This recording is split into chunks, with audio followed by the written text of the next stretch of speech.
Hey, PokeDad fan club, it's me, PokeDad, and today we are doing our fourth episode on winning rogues. Today I have Martyn Tristram with us, and he has got a Beast Box deck that he has placed with, and so we're going to talk to him about that today. So, Martyn, why don't you tell us where you're from and tell us a little bit about you? Hi, I'm Martyn Tristram. I've been playing competitively now for just over a year. Actually, started coming into the Sun and Moon block. A couple of mates got some of the battle decks, the decks together, and just sort of got hooked on it. Yeah, I'm currently sat at 247 CP, which is slightly annoying because over here in the United Kingdom, where I'm from in Northwich, not that anyone really might not know where that is. It's only 250 points to qualify for Worlds, so I'm actually 3 points off.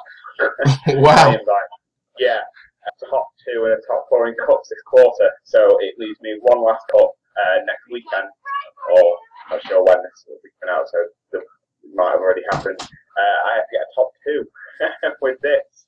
Otherwise, that's sort of it. It's the last weekend of the quarter, so yeah, it's going to be a fun one. Are you for that cup that's coming up? Are you thinking about using this deck again? Yeah, it's sort of the best I've ever done with like a deck consecutive a quarter. Before this, I was playing Jump Guard, and I did okay with that. I got 49th in Sheffield, not Sheffield, Birmingham last year. Hmm. But didn't really do anything in any cups because I couldn't travel at the time. And then I moved on to Glaceon Zoroark actually. Okay. Got top eight for that, but again, nothing really that well. And then I put this together and just started getting a real good run, a good streak at League Cups, and took it to Sheffield. Didn't do as well as I wanted to in Sheffield. I was hoping for top 64, which would have got me out of this situation here, 3 points off. But I got unlucky on the day, hit a lot of Zoroark matchups, ended going 4 wins, 1 loss, and 4 draws, which was a little bit gutting, but Yeah. at least it was only the 1 loss. So right now, I mean, I think you'd agree with this. The meta all over the world seems to be pretty similar. We're kind of in a triangle meta, with you've got the Buzzwole with the baby Buzzwole decks going around. Then you have the Malamar lists where they're either using Ultra Necrozma or maybe now a lot of them are moving to just single attackers to counter the Yeah, Buzzwoles, and just keeping it all psychic. And then you also have Zoroark variants like Zoroark was popular, but now Zoropod is popping up again. seems to Uh, have come back quite a bit. is that similar, or is there any skews particularly in your local area? In, oh, sorry. In our local area, it seems to be a lot more Malamar based. Okay. We don't have as many Buzzwalls. I'm not quite sure why. The odd one or two pop up, but it seems very heavily focused on Malamar Uh-huh. at the moment. More towards just the Necrozma build, not so many Ultra Necrozmas. I don't know if that's just in the area. In our area, it seems quite expensive. So a lot of people just simply can't afford it because Necrozma's cheaper have gone more towards that line. I think it's the two variants as well. It's certainly the seems more consistent with the ability to both have the Black Ray GX move that you can use just to soften things up, along with being able to hit 190 fairly easily, which is a big number, and then also having that psychic weakness and having a variety of attacks. Got a lot of the pressure U2 as well, the promo. A lot of that going around in our local meta. Got a lot of that. Yeah, I see kind of a we have in my local area it's kind of a split. There's a lot of people that are just set on Ultra Necrozma, but the Pressure Mewtwo in the just psychic versions has really popped up. I Yeah, personally I personally like it in my list when I play Malamar, yeah. because it can take care of the baby Buzzwoles and the big Buzzwoles. So, Oh yeah. Turning Jet Punch into 10-10. yeah, exactly, exactly. I remember that my Glaceon days when I'd get parallels and it'd make my main attack 70-20, 70-10, which that was never fun. Yeah, yeah. So, what tournament are we going to talk about? What was your last tournament that you did well? with this list? So the last one I went to was one in, oh, where was it? It was, the store was called Vault 18. Let me just see where it was. Vault 14, sorry. Let me just see. I've forgotten the location of it. I know it was a 2-hour drive. Okay. It was in, where Facebook was. It was in Doncaster. It was the Doncaster League Cup. It Okay. was on the 23rd of June, and I came top 4 in that one. Okay.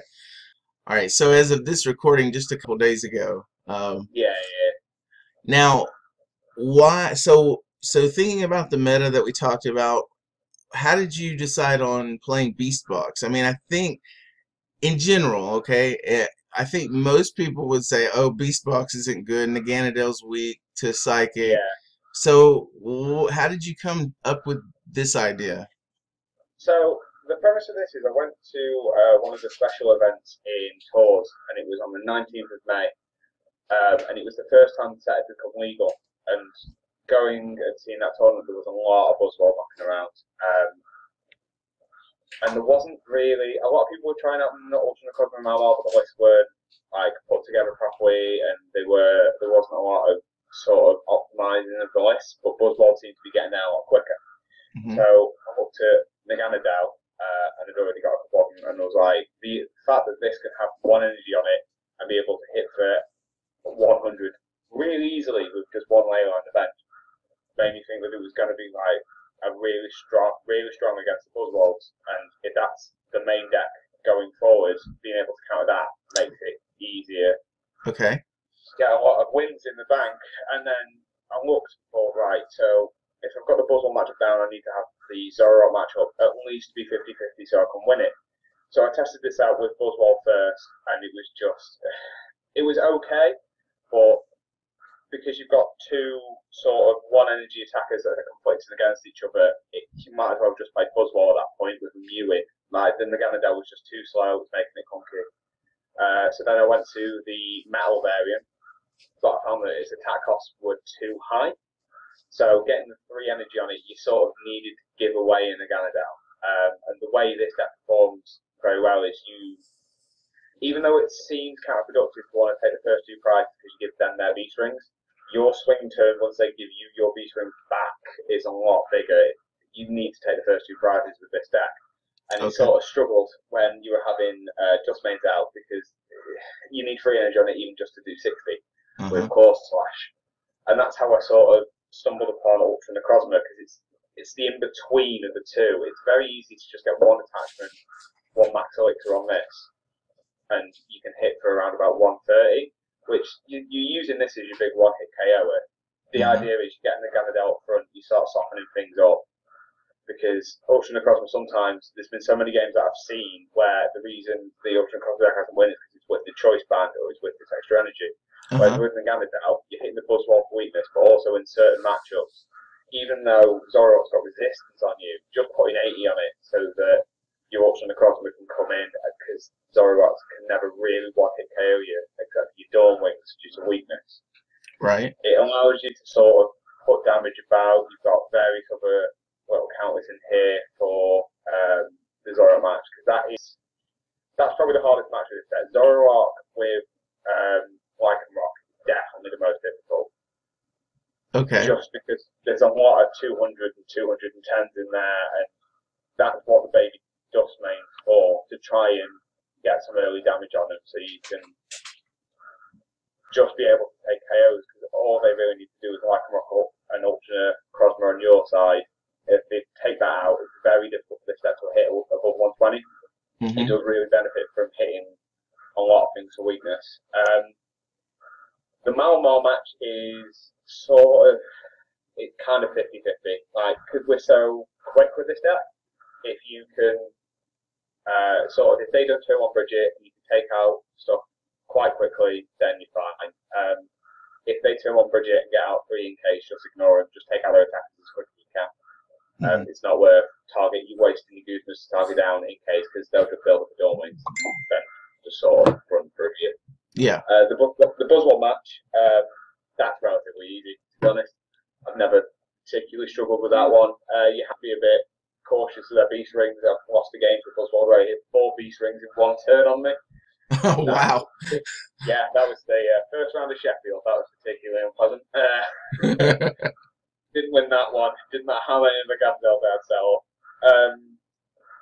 The baby buzz match was proven to be a little bit more difficult, and that's where the inclusion of the baby Dawnwings came in. This little guy has been very clutch in his recent edition. Just people underestimate it. They really do. They looked at it and went, "That is a terrible card," and it's kind of not. You've got your ultra spaces and your mysterious treasures, so you can get it out straight away. It's not difficult to get into the active at all, and they can't hit it if they've got a baby Dawnwing. If they've got a baby Buzzwole up with strong and Diancie on, they're only doing 50 to it, and then for one psychic energy, it just knocks it straight back out on the first one. So they don't really want to hit it, and they've got to play around it. And if they don't hit it, it's doing 40 to the baby, which isn't great numbers, but it gives you time to set up so they're not knocking other stuff out. And with a choice band and one psychic, it's doing 100 to a big Buzzwole, the Buzzwole GX, which for a non-GX one prize attacker is really nothing to sniff at. Yeah, yeah. So we'll talk a little bit more about the piece of the list toward the end. Why don't we go ahead and get into talking a little bit about your tournament, and we'll just go with a round-by-round discussion. So this last tournament that you took this to, let's talk about round one. What did you face, and just tell us a little bit about that. Round one, I was pretty happy because I drew against a Buzzwole. When I turned up to the tournament, I didn't see that many of them there, so I was a little bit apprehensive. So yeah, game one was pretty standard stuff in the round. Got two Naganadel set up by turn two. My Dawnwings was prized, but the baby wasn't. The baby really helped here because he wasn't too sure about it, so he did go into that, put 30 on that, 30 on the bench, and then just took a knockout. He got a B string off, but I'd already got a Naganadel set up. This deck really thrives if you can get set up without using Tap the Lele, because then you can hit 240. He also wasn't playing the Fighting Fury Belt version, which really helps. This deck does struggle with Fury Belt because, as you can see, there's no Field Blower in there. Yeah. Couldn't find much space for that. Still figuring out what I can drop for it, because Fighting Fury Belt makes this really difficult. But he was playing Choice Band. So game one went fairly easily. Game two was a little bit more difficult because I did prize in the Gandalf. So I only had the one that I could set up. It came down to he needed to hit an elixir on his rock, and then rolled it into Lycan Rock. So he superposed some energy back in, Synthia'd, he drew 6 cards off Synthia, and they were 5 energy in a choice band. And he'd already finished a turn. Wow. So at that point, I felt like the day was going to go my way. Yeah, that's good. Probably the luckiest I could have been. At that point, he just scooped, and we had a laugh about it. He was particularly good about that, because he showed me his deck after, and there was like 3 elixirs, 3 ultra balls, 2 rock grids, a lot he could have drawn into, and he drew into all 5 of his energy that was left in his deck. Yeah. So that felt pretty good. It just does against fighting decks. Yeah. Anything's an issue. Yeah. You run pretty smooth against. So I should have asked you this earlier, but so how many Masters were there, and how many rounds was Swiss? Masters, I believe there was only 15 at this one. It was one of the small ones I went to. Okay. It was either 14 or 15. I know one of the guys turned up late. That's his name in the round loss and a game 1 loss. So I'm pretty sure it was 15 at the end. Okay. 4 rounds of Swiss. Okay. All right. So let's go on to round 2. So you took out. So you got a win. All right. And then round 2 was against what? Round 2 was against Zororock Lycan Rock. The guy was playing a 60 card copy of Seb Simmons' list that won Sheffield Regionals. Okay. This was rough. Game 1, didn't draw a score in the opening hand, didn't draw any search cards. I did get an Ultra Necrozma and 2 B-Strings and a Troy Band. So I had a point up in the active, managed to evolve into an Naganadel, and was literally just sat there going, just knock it out, please knock it out. And he get a bit of a swing turn, get 4 energy back board, and he was getting all ready to knock it out, 3 cards in hand, and he parallel and delinquent to me. and that's literally the end of game one. Oh wow. There was nothing I was doing after that. Game two started off a little better, hit a couple of elixirs, managed to take an early KO with the Ultra Necrozma. With this list, you have to chase the energy around the board. If they put one energy on, or like a rock ruff, you get that like rock ruff in the active as quick as you can and knock it out. Mm-hmm. You've got Kartama that's searchable off Ultra Space that helps get rid of both strong and double court energy, which is really good. Sadly, it was priced both games. Oh wow. Yeah. It's a problem. I've considered upping it for two. Like, you've got a couple of the Pokemon that you can run a bit changing depending on the meta. So if you in your area there's like no Buzzwalls whatsoever, there's no point playing the baby Dawn Wings. So you can go up to another Kartana. Again, opposite way. If there's more Buzzwall, you can sort of drop off the baby Dustmane. Those are sort of, I like having them both because sort of in our area there's almost like it's 50-50-50. You never know what you're going to see, and I like to have all my bases covered. So game two, got that early knockout. I managed to keep my bench quite low, so Dangerous Rogue was never doing more than 100 at any time. But the deck just clumps sometimes. It was just drawing a lot of Guzmas, not a lot of draw support. Right. And I Quinted again. Oh wow. And then top up the Super Rod. So I should have learned really after the first time, but yeah. Parallel City hurts this deck, and again, if you're not seeing an Ultra Space to knock it off, you don't have a Field Blower, which makes it very difficult. Yeah. But yeah, that was a particularly rough loss. All right, so round two, not so good. Let's talk. No. So let's move on to round three then. Round three was one of the 50-50 matchups. This league comes pretty good for explaining because I'm playing Malmar and Necrozma. So I'm sort of hitting all of the big three in one go. This matchup goes pretty well. I start strong. I've got the baby Dawnwing already in the active, which is surprisingly good in this matchup because it can just put little bits of damage onto the Inkays, which comes in surprisingly well later on when you've got Sky Scorching Light, Ultra Necrozma's GX attack. Because if you just put 40 and 40 on two of their Inkays, when they evolve them later on, use GX attack, that's two prizes. Sometimes it can win you the game. He actually ran the Ultra Necrozma variant, not the Necrozma variant, sorry. So this was just sort of big lads knocking lumps out of each other. I'd get Necrozma set up, knock his out, then he'd get one set up, knock mine out. And again, it was just a case of whoever took the first prize, that they just fell like that, just knocking each other out. And eventually, in game one, I managed to. What did I get the knockout with? It was just Ultra Necrozma. We both used our Dawnwing's GX attack at one point, just used it around it. Game two got really unfortunate because he just didn't set up at all. He had two Inkays out, wasn't drawing into anything. And after game one and seeing what I could do, I stopped playing my Ultra Space. So I was just discarding them, not giving them out. I think by the end of game two, the only thing he played is 3 copies of Cynthia and an N. I just wasn't drawing anything. And I just kept shuffle drawing, trying, and just kept drawing the same 6 or 7 cards back up to things. So game two wasn't really much of a contest.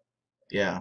So, and I like what you mentioned about how that it was whoever takes the first prize, first and big knockout usually wins. That's what the format really feels like right now. It's like if you get set up, that's why I think even Buzzwell is still strong. Like, isn't like when you play against Malamar, Buzzwell still has outs to win because if they get the first prizes in, and then Malamar has to take the prize and then give them beast rings, and so the format's really almost like whoever sets up first and can take that first big KO, they usually go on to win the game. The only thing that might save them is like a late game in or something like that just into 2, and you hope and pray, if you're behind. That's one thing this deck can get hit with. Getting N down to 1 or 2 can really hurt this deck. Luckily, you've got your Mysterious Treasures, which only means you have to discard 1, so you can go and grab a Lele and sort of get out of it. And because hopefully Beast Ring and Naganadel only attacking for 1 prize, 1 energy, sorry, Mm-hmm. It's not too bad. I did experiment with an Orangaroo in here, and it is not worth doing 20 less damage just for the ability to draw 1 or 2 cards. It sounds like it should be, but if you put that on, and then you have to have a Lele as well at points, you're only hitting 80 with your Naganadel, and then you start to get into 3-hit KO range with it, and it becomes way too slow. You don't even like using 2 Leles in this deck. I would drop to 1, but you really need it sometimes. Just having 2 in the deck, if you can avoid playing it, don't play it. Right. It really, like, you don't want it clogging up your bench at all. I tried an Acerola even in this to see if I could get it off the bench. Because you need damage on it, just a bit too clunky. Yeah. Yeah, we need AZ back in the format. Yeah. I'd be straight in if that was bad. All right, so that was so you're 2-1 now. All right, going into round 4. So going into round 4, I had a bit of an ask round, and it wasn't guaranteed that if I ID'd, I'd get it, because the Buzzwole that I faced in the first round, he could get on 7 points still, and the guy I was playing against, it turned out he was the guy who came late, so he turned up late and won 2. Which meant that because he had the black mark against his name as being late, his resistance would be the lowest out of all people on 7 points. So there was no way he was going to ID anyway. He needed a win to get through. Because I played the Zoroark player who is now the 3-0 going into the last round, it meant that my resistance was the best, so I could still, with a tie, get to top 4. When we started the game, he was playing Turbo Metals, which is a game that I had not practiced at all because I hadn't seen that deck. Okay. At all in a long time. And he was playing it with Celesteela, so I really had no idea what to do. Mm-hmm. It started off, he hit 2 max elixirs, he got his Celesteela set up relatively quickly, got a choice band on it, and hit 210 with its GX attack that I can't remember the name off the life of me. It's Town Map the attack. Yeah. Town Map GX, yeah. Yeah. Blaster GX or something like that, yeah. Yeah, I know there's Moon Press. That's the one that sticks in my head because that's the one that always takes off guard while with choice band. So he took the first 2 prizes. I didn't hit B string but got a KO back because I had not strong set up. Then he had B strings. So it was all going his way. It came down to there being, we had 2 prizes left each, and me not knowing the matchup at all, pulled something up. I goosed up his Celesteela, just being like, all right, okay, we'll just leave that inactive. It's chunky, it's got no energy on it, it'd be fine. Goes to his turn, and he just float stones on it. He uses, he's got a Mew already with 2 energy on, and he just goes and searches for Cavalion, and then knocks out my Naganadel. I was like, oh, okay. Had no idea that Cavalion was coming using the Revenge Blast. Mm-hmm. So that I was aware of that going into the game too, knowing that I needed to win it at least. And again, it was another one lead back and forth, really to a tricky one. He was setting up his Dustmane more this time. He had 3 of them in there, and he did manage to get his Solgaleo Prison as well that he was using, and he just was constantly having metal energy. It came down to he whiffed on a choice band, so he couldn't take the knockout. And they'd already put some damage on a Celesteela on the bench. We were down to 2 prizes left each. So he put his Mew in the active and then copied Cavalion's quick guard attack, so I couldn't actually do any damage to it next turn. Luckily, however, my Ultra Necrozma had Beast Energy and Metal Energy on it, so he used Sky Scorching Light, put 6 damage counters on, which gets around quick guard, so I took out the Mew and something on bench to take the last 2 prizes. Yeah. Which he didn't see coming. Yeah. So that sort of put him on the back foot going into the last game, which unfortunately we got 4 in and then time was called, which was a little bit relieved about because he had hit 3 elixirs in the first 2 turns and I'd hit none of mine. So he was looking really primed to beat me in that last game. That metal variant it's a little bit scary when it gets going. I'm not really sure how I'd tackle it because some of them have psychic resistance as well. It's also got the addition of itself runs the baby Dustmane, and start putting 60 on my things and then come in, and then the amount in one game, because I couldn't sort of Guzma around, he knocked out my Dawnwings GX with his baby Dustmane Necrozma. Because he just 60, just took it out, and there was not really a great deal I could do because I couldn't knock it out quick enough. Right. It was a particular sore point. But luckily, Guy made it to top 4 off that, so that was pretty good. So top 4, tell us about that. So I was a bit nervous because I was literally one game away from qualifying for Worlds. Mm-hmm. I was drawn against the Malamar Necrozma match, which is really the definition of 50-50 for this. Mm-hmm. If you get Necrozma, you're just laughing and going through because they're not playing B-string. So you don't have to worry about taking early prizes. And you do have to worry about their Dawnwings. There's so many Necrozmas knocking around, I keep getting the names all mixed up. Yeah. There's 4 different ones in this deck alone. Worry about their Dawnwings, and they always play 2 of them. So it's a bit 50-50 on whether you actually play your Ultra Space, because you do not want to give them access to them straight away, especially if they get 2 Malamars. But the game 1 was going very back and forth. We had both taken 4 prizes relatively quickly. It was like my turn 5 and we were down to 2 prizes each. Just both of us hit 2 B strings. We both hit a lot of elixirs. We were knocking each other's stuff out relatively quickly. He knocked out my Ultra Necrozma. I had the Gandalf that knocked out his Necrozma straight away. Then he knocked that out. He Dawnwings me, then I Guzma'd up another one of his GXs. I think I had a muted GX on the bench. And then I Dawnwings that out, so we both used the GX attacks and everything like that. And then the game just went to this weird standstill stop when neither of us, we both had like 2 cards in hand, because he tried to end me out of the 6 cards I had, but he'd end himself into nothing. So at this point, it came down to he had the is it Inkay, the little one? He had an Inkay up front. Okay. And I had baby Dawnwings, and he was hypnosising, and I was trying to Gulfstream for 40. And it was like that for a couple of turns, because what he was trying to do was draw into a Guzman and pull something off my bench. And I had the baby Dustmane on my bench with 2 metal energy on, because it was the only thing I could B-string onto it earlier on. So we were literally both trying to take 1 prize or get a Guzman so we could knock it out. Eventually, I knock out his Inkay and he realises that he has to do something now.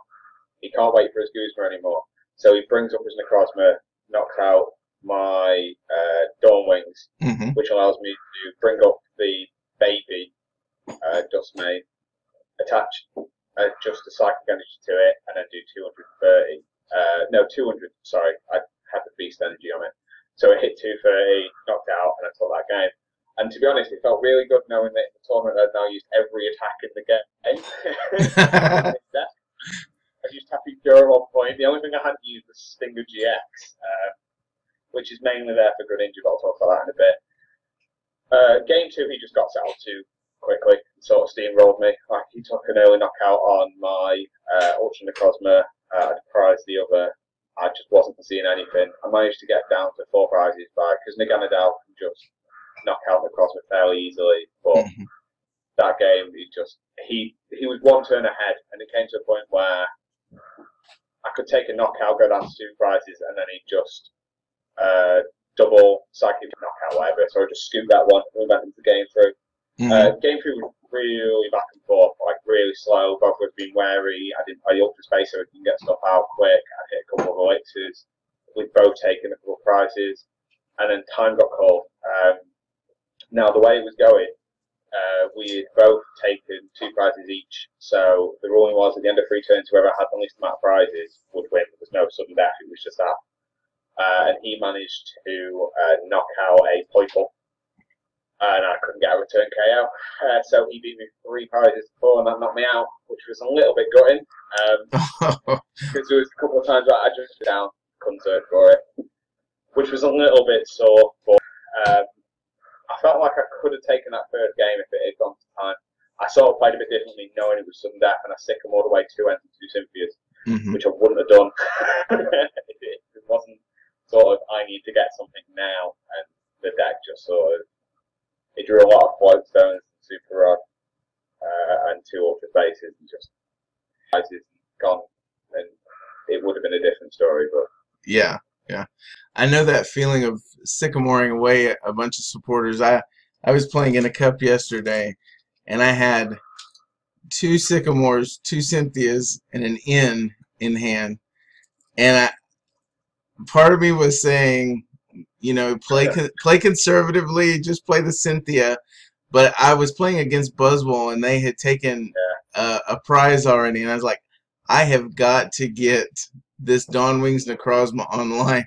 I literally sycamored it all the way. It was so greedy, but it worked out. Sometimes you have to be greedy. It's all well and good.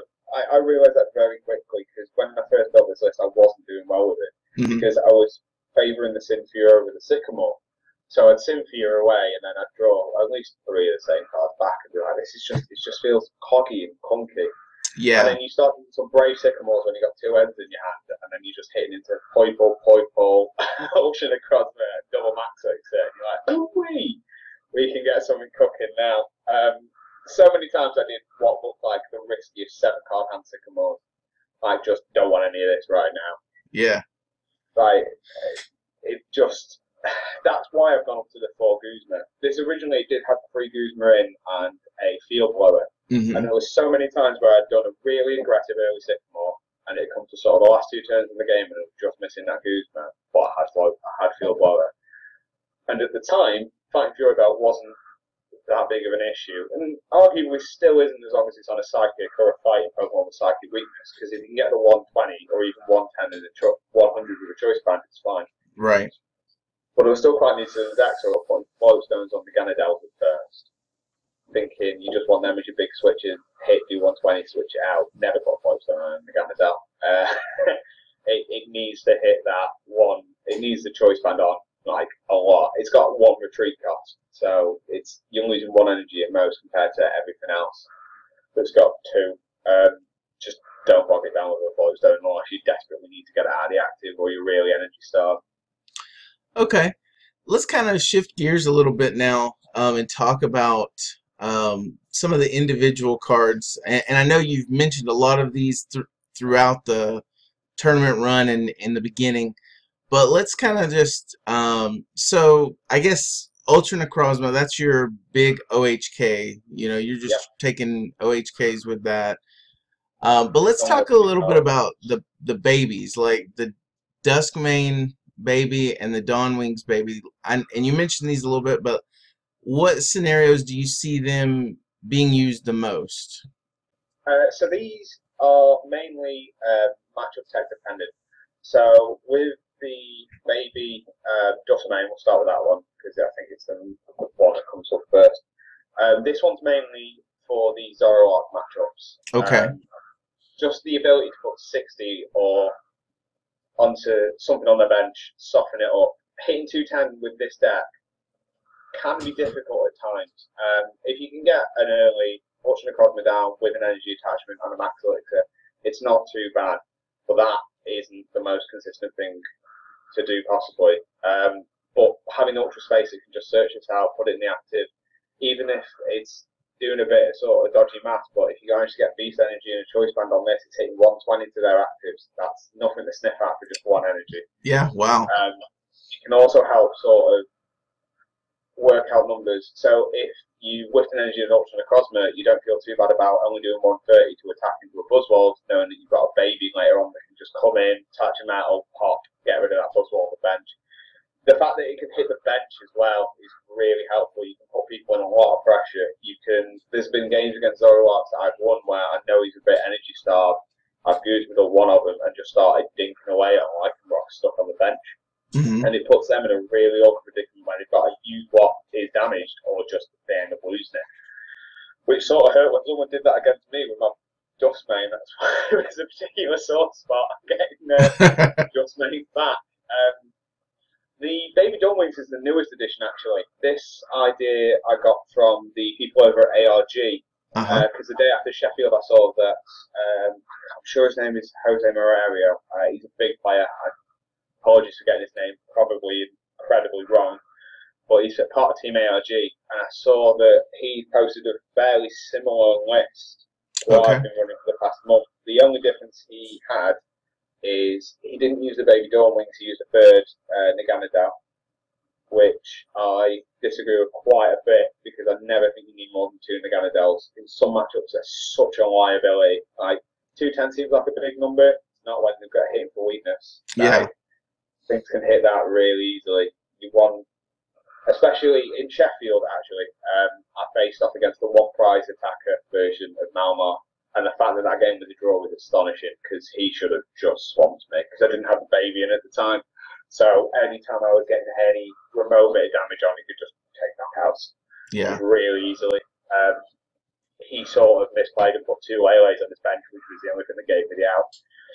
But the Baby Dawn Wings in here, just Gulfstream for 20 doesn't look like a great deal, but when you're starting off, because it's based on how many prizes you have and not your opponent, it's great at the start. Just have this with 1 psychic energy and just put a little bit of damage out there. But his deck was suffering big time because it never felt like it could attack first turn outside of Dustmane. And because Dustmane requires metal energy, and you've only got 3 of them from Beast, and you need them for your Necrozma, they were pretty difficult to get. And just not having anything you could attack with first turn, because obviously you can't evolve into your Naganadel, your Necrozma is rarely going to be ready turn 2, obviously if you're going second.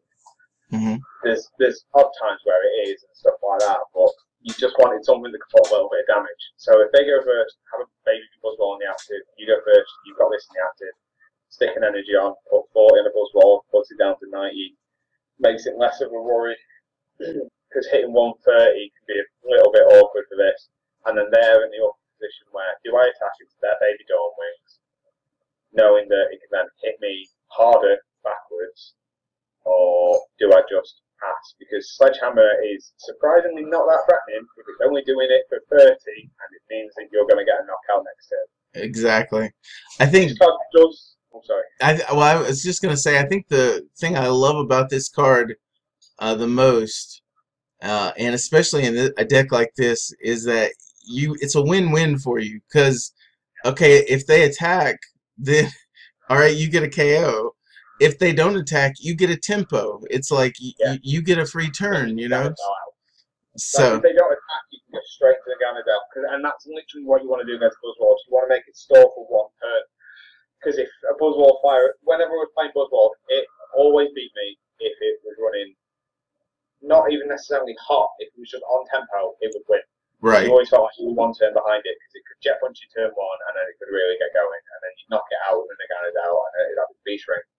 But since the Baby Dawn Wings has gone in there, it sort of takes that 1 turn away from it where they've really got to think. And if they don't know, because it's such a rare card, as no one really plays it. Right. Not sure about it, they'll just sit there and go, oh, I don't want to hit that. Oh, I can't hit that with a baby. Pass.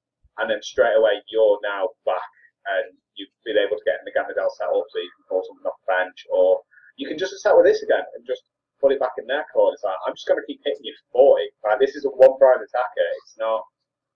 It doesn't mean that much to me. If you knock it out, then I can just set up the big Dawn Wings on the bench, and then you've got your GX attack going if you knock this out.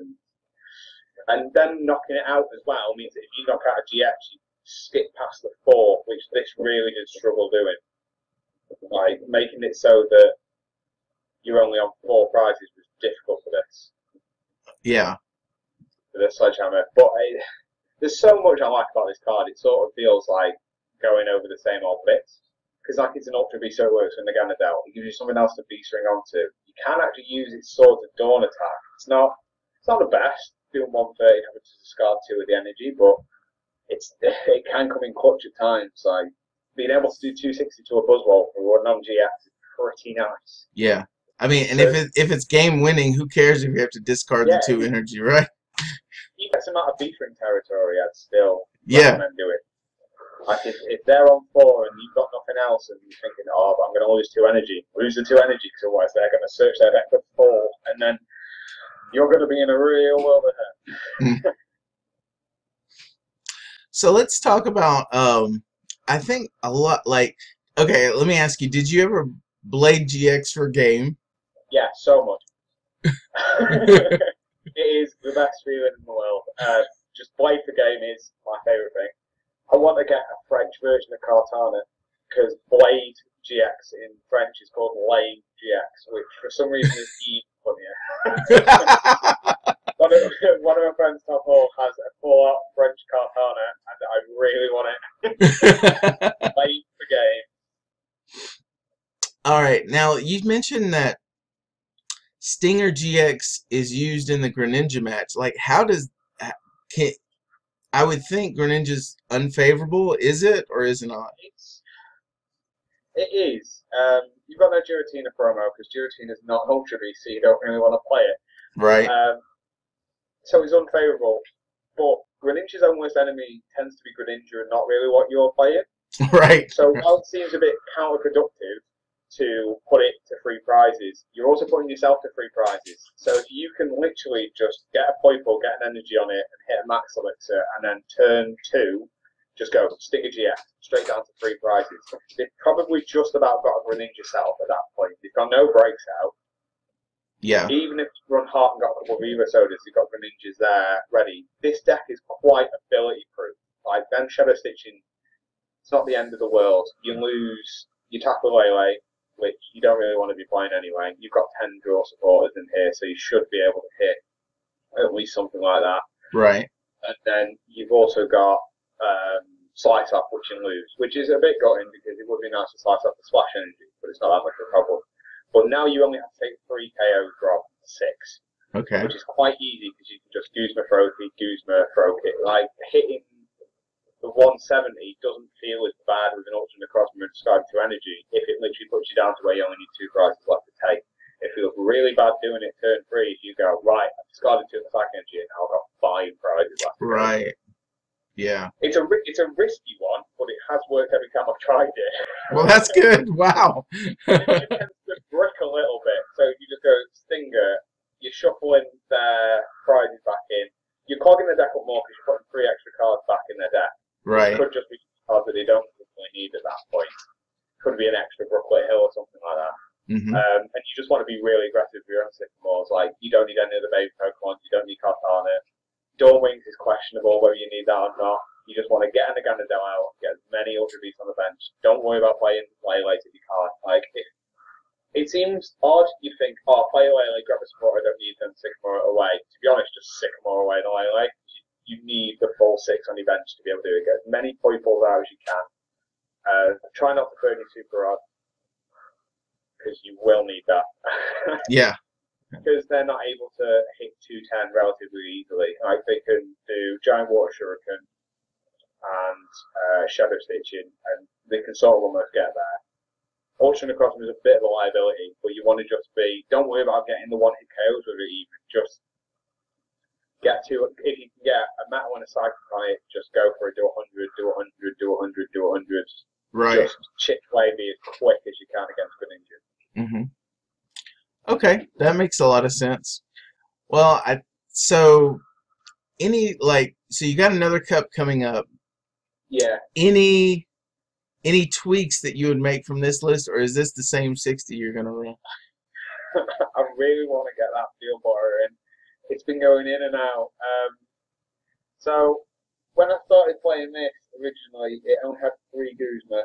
It had an extra Super Rod, and it didn't have the Baby Dawn Wings. 2 Super Rods, the cup where I came top 4 in Manchester, was so nice. Just there was turns where I was like Super Rod, free energy, Super Rod, free energy, and then late game being able to hit double Elixir was really nice. Or if, like we talked about earlier on with the aggressive Sycamores, losing a Super Rod, you weren't too bothered. But it is such a luxury where, again, Guzman's just a better card. Knowing the tournament going into, I'm tempted to take out one of the babies. But again, they both feel better than a Field Blower. Like, a Field Blower is literally just, when you see a Fury about, you're like, oh, God, I love the Field Blower. But it's not the end of the world. Like, you can sort of work around it. If they put it on a Necrozma or a Buzzball, you're not really that bothered. It's just, you hope you got a choice band to respond, really. Mm-hmm. If the game was as such, we could play 60 to 70 cards. It'd be my 61st card. Yeah. 61st card all the time. Just extra 1 Field Blower in. Wouldn't bother. But there's nothing really that I want to drop. I like every card in the deck. I'm surprised how I've used every attack. Like I've even used spit poison at times. Yeah. Wow. There's times where it's just been tapped away like with 10 damage style and stuff like that. And if they can't get something out of the actual spit poison, they can do like 30 or 40 damage sometimes, and you just sat there with a point for like, yeah. I've never used knockout receiver actually. That's the only one that I haven't used. I've even used Gale to shuffle a Cartana back in to then search it back out of Ultra Face the next turn and get rid of an energy off on like as well. Wow. That felt pretty good in Sheffield. I was dead drawing to our B-string onto a Cartana and then shuffled it all back in. I managed to get Necrozma out, and the next turn got an Ultra Face and went to search it and slice off another energy. That felt pretty nice. So here's just my thought on how maybe you could fit the field blower, and take it with a grain of salt, you know. But I had a friend who played 10 draw supporters and 4 Guzmas, and later on we talked about, well, what if you went down to 9 draw supporters, 3 Guzmas, add a pal pad in. And the thing about it is, even if you have to Sycamore aggressively with the pal pad in your hand, you usually already have a couple supporters in the discard, so it doesn't go to waste like sometimes Super Rod does. And he made that change, and he loved it. So I'll just throw that out there. You know, I do really like me a pal pad. The only problem I've ever had with it is it seems like it's one of those like counterintuitive cards. You're essentially doing nothing now for a benefit in about 6 turns. Yeah. Which was great in last format, but in this big one-hit KO format, it's like I don't want a card that does nothing but might win me the game later on. I need something that does something now. Right. Energy back. I might try. Like that's the only other thing that seems going on the coin block is just dropping an N and going down to 9 draw supporters. But with no sort of auxiliary draw engine, it's really difficult because there's the normal things you cut, but this deck's a bit weird as it doesn't play like Bridget or any Ultra Ball or stuff like that. Mm-hmm. So it's not got your common cards in. I could potentially drop another Floatstone as well, but 3 of them feels quite nice, especially because you've got Dawn Wings in there. I might have to give Palpad a go this weekend now. All right. Just a N for 1 Palpad, or I could just drop a Guzma for a Palpad actually. Yeah. That might be where I might have to give that a try because obviously it's the last one of the season. Right? Let's have a bit of a fun card in there. Yeah. One of my friends was daring me to put Town Map in. I'd rather put in Celesteela to be honest. That was a card that I was looking at just to try and help with the Zoroark matchup because it gives you a GX. The problem with this deck is you don't actually have that usable with GX just at any point in the game. So you've obviously got Dawnwing, the Cosmos GX, but that's only if you're behind on prizes. Mm-hmm. You've got Blade, but that's only for game or for fun. You've got Ultra Necrozmas, but that's only if the combined amount is lower than 6. And then you've got Stinger, which is for Greninja or if you're in a bit of a silly mood, really. Yeah. I mean, you can Stinger if you want, but it's a bit dangerous. So it would be nice to have a GX. And you've got Tapu Cure, which has actually saved me and won me a few games. Like, especially against Buzzwole, where they've gone, right, I'm going to rock that thing up on your bench if you don't do something about it. It's like, right, I'll Tapu Cure. And then I'm like, that does change things, actually. Yeah. You suddenly now don't easy target on the bench. But a Celesteela in there, although it doesn't seem like a great idea, because it is a very clunky big boy that doesn't really hit numbers. Mm-hmm. Just having that Town Map Blaster GX that you can use at any point, you could slowly build it up. You stick a metal energy on it, and then the rest of its cores, so it fits in with the Psychic Theme. If you go down to 4 prizes, so say you take the first knockout, then they knock you back out. You can't use Dormants because you're both on 4. But if you've got a Celesteela on the bench or metal energy, you can attack the B-string, and suddenly you've got something that can hit 180 as well, or even 210 if you get a choice band off. So it's not the worst GX in the world, and getting to see your prizes is always nice. It's just, I don't know if it does enough. Yeah. A bit too slow. if its first attack was a 1 metal 1 course, it'd be straight in. Yeah. But because it's a metal, because this deck doesn't play double course, it means it needs either an elixir or a manual attachment. But saying that, it would really help the Zoroark match because it's hitting 90 or 120 with a choice band against Zoroarks, and they're not one hit KO with Sour Stealer. Right? There's no way they're getting that back. Right. So it would be quite nice to put some damage on there, and then you've got Kartana where you can use Slice Off. Because you're a bit you lose your Dawn Wings in that matchup because it's weak, and you're a bit reluctant to use Naganadel because it gets hit by resistance. So you're only ever really hitting 80 to 110 with that anyway. But that is a 1 energy attachment opposed to the 3 energy attachment. So I could see in a Zoroark heavy meta, if there's a lot of it in your area, I could very much see the reasoning of dropping the baby Dawn Wings for a Sour Stealer. That I could get on board with. Okay.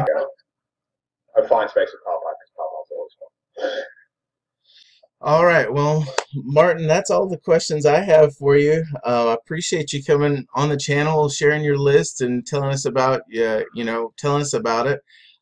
Do you have any shout outs or acknowledgments you'd like to make? Shout outs just to the rest of my team and the Scoop Phase.